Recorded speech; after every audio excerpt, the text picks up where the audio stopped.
La directora gerente del Fondo Monetario Internacional, Kristalina Georgieva, alerta que la economía mundial corre el riesgo de quedarse estancada en una senda de bajo crecimiento y alto endeudamiento, lo que significaría menos empleos y menos ingresos.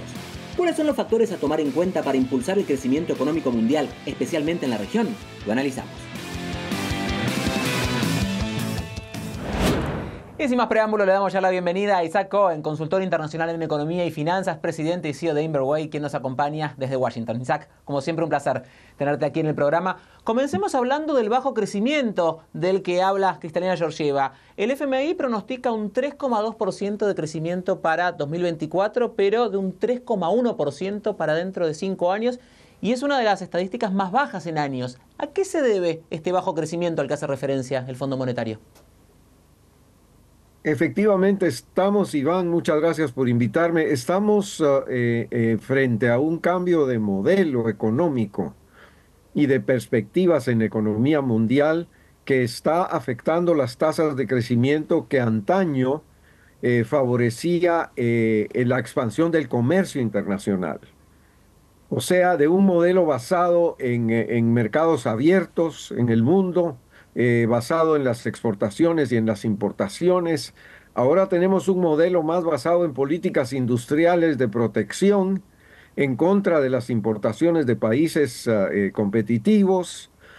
Y eso está pues prácticamente haciendo que el crecimiento de la economía mundial esté en juego.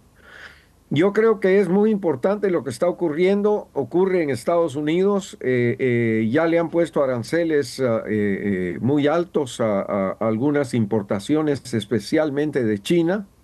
Hay gran temor por la capacidad que tiene China en el plano de los automóviles eléctricos y en otros renglones como los paneles solares.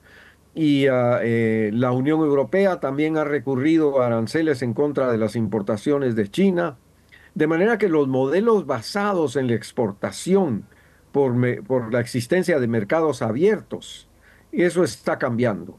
Y el Fondo Monetario pues tiene que ajustarse a esto, porque durante muchos años patrocinó una economía mundial abierta al comercio internacional.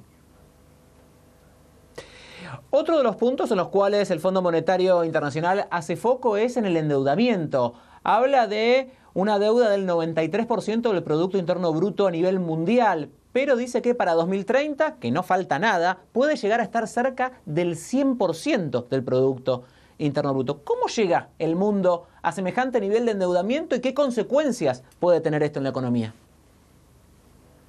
Bueno, yo diría que es un legado de la pandemia.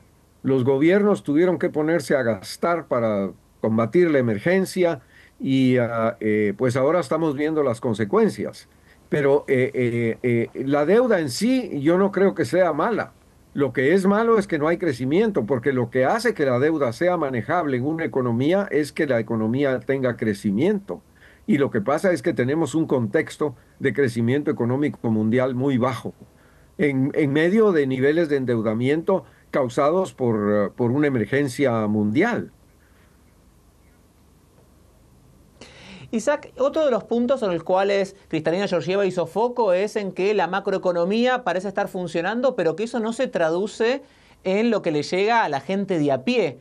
¿Cómo se resuelve ese dilema de que los números cierren y que la gente pueda percibirlo y pueda verlo en su bolsillo y en su vida diaria? Bueno, lo estamos viendo especialmente en Estados Unidos. A las personas, cuando se les pregunta, ponen a la economía en primer lugar. Y cuando se les pregunta por qué, dicen que es porque los precios no han bajado. Y efectivamente, la inflación está declinando en Estados Unidos, pero los precios siguen altos.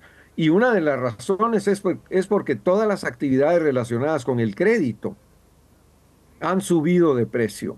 ¿Por qué? Porque se está tratando de controlar la inflación subiendo la tasa de interés. Entonces tenemos una situación en donde comprar una casa se vuelve un problema, comprar un auto, pagar la tarjeta de crédito. Y cuando las personas van al mercado, pues sienten el golpe de los precios que no han bajado suficiente. Estamos viendo una declinación de la inflación. Hay una reunión del Banco Central después de la elección del próximo martes.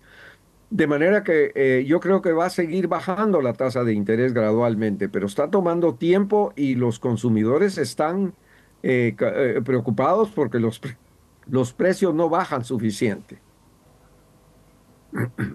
Justamente el Fondo Monetario Internacional propone aflojar la política monetaria, endurecer la política fiscal y también hacer reformas para impulsar la productividad.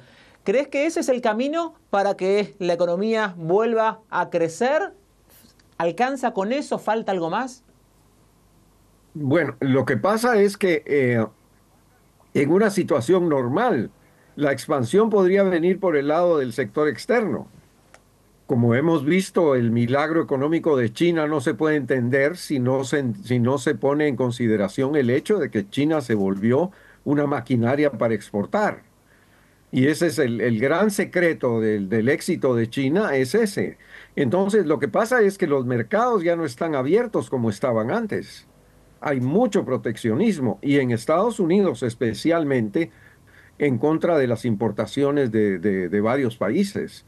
Entonces, es cierto, yo creo que está bien la receta del Fondo Monetario, pero falta un ingrediente que le dio a la economía mundial una vitalidad impresionante, que es la apertura del comercio internacional.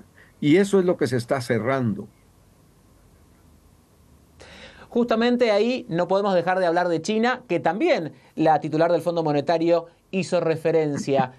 ¿Cómo se lidia con China si no se ponen estos aranceles para que no pase y arrase con la economía del resto de los países? Porque vemos el aumento de aranceles en los Estados Unidos, pero también en la Unión Europea, sobre todo con los autos eléctricos y con algunos otros productos, semiconductores y demás. ¿Cómo se lidia con China y sin caer en un proteccionismo exagerado? Efectivamente, China tenía la capacidad de reactivar la economía mundial en 2008, por ejemplo, haciendo un programa de gasto público impresionante que permitió moderar los efectos de la recesión mundial. En este caso, China ya no tiene la posibilidad de exportar como lo venía haciendo antes y tiene que volcar su economía hacia el mercado interno. Y no se ha visto todavía por parte de las autoridades en China una franca determinación para volcar la economía hacia el mercado doméstico. Uno de los problemas en China es el problema del sector inmobiliario y eso demanda un rescate importante por parte del gobierno para reactivar la economía y para volcar la economía hacia el mercado interno, porque ya no puede seguir exportando como lo hacía antes. O sea, eso es lo que se terminó y estamos entrando a un nuevo paradigma, un nuevo modelo, y no se sabe muy bien qué es lo que va a reemplazar al comercio internacional como motor de la economía mundial. Isaac, gracias por haber estado con nosotros. Como siempre es un gusto tenerte en el programa. Nos quedamos con esto último. Veremos cuál es el nuevo paradigma. Era Isaac Cohen, analista y consultor en economía y finanzas, quien nos acompañaba desde Washington. Un placer, Iván, como siempre.